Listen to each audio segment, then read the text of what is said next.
where angel was stolen from. Kabbalah exposed. The modern word angel is from the Greek, angelos, and the Latin angelicus, which are from the Sanskrit, angiras, which the Vedic seven angiras seers symbolize the lights of the seven chakras and are born from the fire of Agni. Archangel is Sanskrit Arhat Angiras, noble Angiras. The Buddhists also called their ancient sages the Arhats, a Vedic word meaning noble, often applied to Agni. In Sumerian this also becomes An, which is also an ancient title of Shiva. And what the seven archangels of the Yazidis relate to the seven chakras. Angel is an El, which means the shining serpent, as the An gods are also the Anunnaki. El is an ancient title of divinity the Jews stole later on. The head god of the pagan Canaanites was El. Note Enki is also called An, Ki. The enemy has corrupted this term and used it for their Kabbalistic thought forms they have created, such as the angel Metatron, which is another name for their thought form of the Torah. Source 1. Gods, Sages and Kings, David Frawley. Fallen angels are corrupted from Sumerian sages of Enki. The ancient seven sages of Sumeria who were under the direction of Enki, the Apkallis who taught mankind the knowledge of spirituality and civilization, were the actual fallen angels, who came down to earth from heaven in later Jewish rewritings.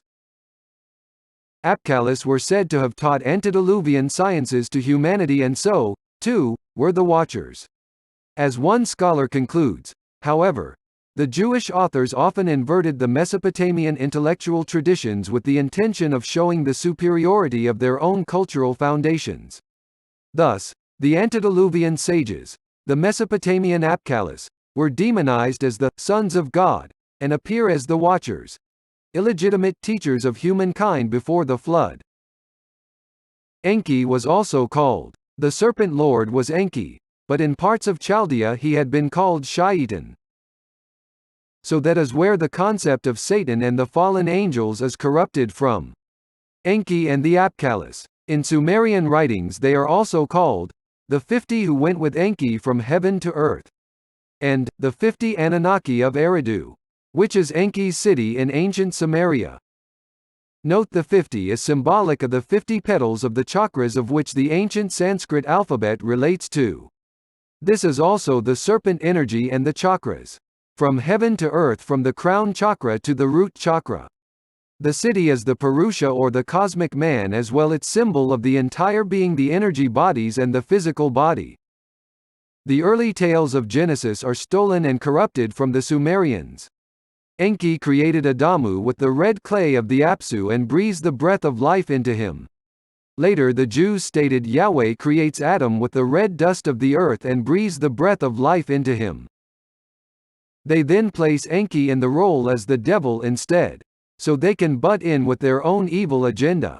The original sin they inserted in the Garden of Eden, a Sumerian term for the abode of the gods, is that of Doth in Hebrew, which means the sexual union of the male and female chakras, Adamu and Eva, which is done by the serpent energy which Enki symbolizes. The magnum opus. The tree in the Sumerian Garden of Eden is the Mish or Jish Gana tree of life, the symbol of Enki, of which the waters of the Apsu flowed through the serpent life force.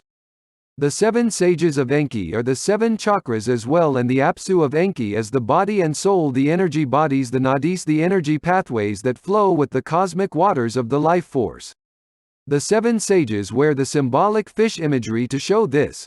The fish is another way of showing the energy of the life force. Enki taught mankind the magnum opus so they could ascend and become perfected and immortal like the gods.